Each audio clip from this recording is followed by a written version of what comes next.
It is Thursday. I already worked about 6 hours and I realized that because I put off filming episode number 4 of Learn With Me yesterday on my day off, I only have today to film it.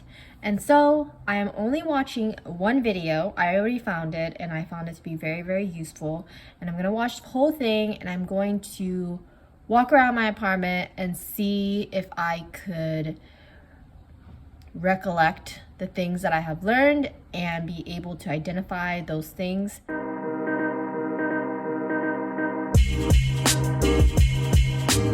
Alright, I finished the 19 minutes and 49-second video, and here are my takeaways. Let me just read it out loud and then I will look around to see. General rule for install. Switches are about 52 inches off the ground. Counter plugs or switches are 42 inches. And for the bathroom plugs is 45 inches. And plugs on the wall from the ground is 14 to 16 inches. These are general rules and they are not code restrictions. And then for a single pole light switch, hot wire is connected on the top screw. Usually the screws are, both screws are on one side and then the hot wire goes on the top. Shorter slots on plugs, if you look at the plug face front, the shorter part signifies that that is for the hot wire, or that's the hot side. And then for plugs, neutral and ground screw are on the same side. The hot wire connects to the brass screw on the opposite side. And that's pretty much all I got from this video. There are other things that were mentioned, like huge plugs for the laundry or the washing machine or the stoves and whatnot, but I do not really deal with that right now, and that's like kind of beyond my knowledge. So I'm going to solidify what I have taken from this video by grabbing a measuring tape and going around and looking at stuff. Okay. Hello, you wanna come with me downstairs? Hello. Measuring tape should be in here. Got it. So let's measure this one on the ground. This one is 39 inches. So the general rule thing he was talking about is different. This one is 12. Interesting. So I turn off the circuit and I opened it up and I turned the circuit back on, and with the light switch off, we can verify that the video was correct and that the hot wire is usually installed at the top of the screw, because even though these wires are both black here on this single pole switch, we know that that's hot and that's neutral by turning on or turning it off the switch, and we know that it's hot, but this is not blinking at all, so it means this is neutral. So once the circuit is made by turning on the light, this is both hot. Okay, again, I turn off the circuit to take this apart, and now I turn the circuit back on to test the slot thing. So the smaller slot here means that the hot wire is on the right side, because these are smaller than those longer holes, right? And it is correct. We have the hot black wires on this side, and you can also check, with a voltage pen, that these are indeed hot wires.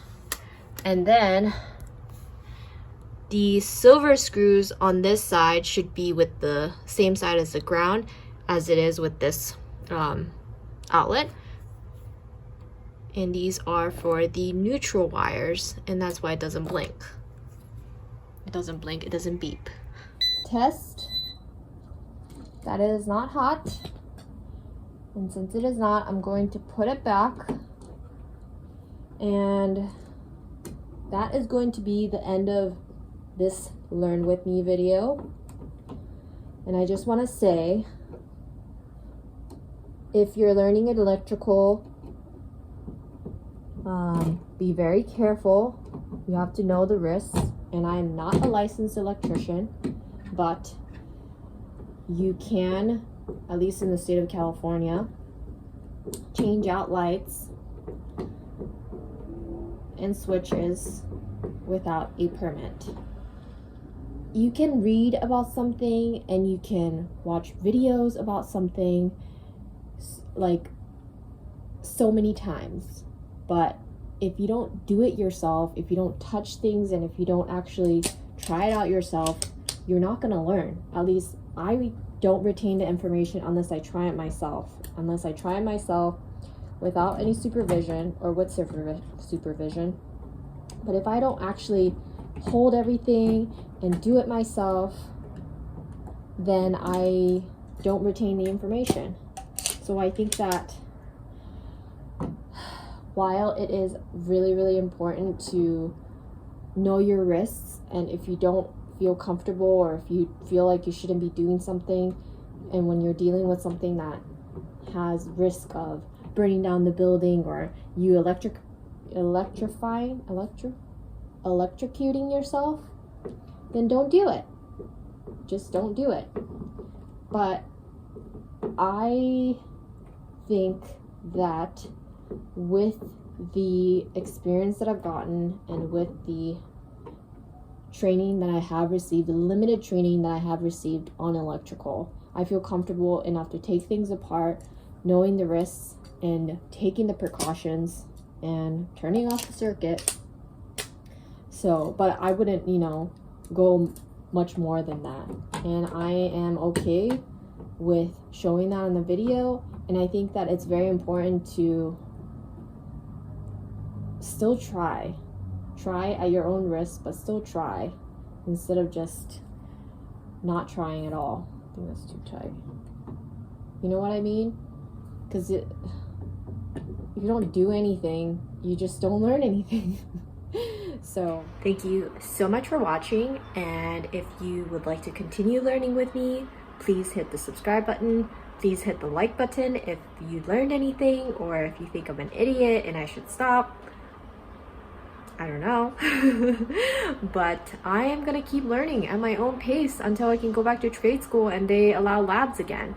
And I don't know when that's ever gonna happen, if it ever does in 2021, but until then, I will be learning and teaching myself at my own risk, and safely, obviously. Okay, so thank you so much for watching. I will see you in my next video. Peace.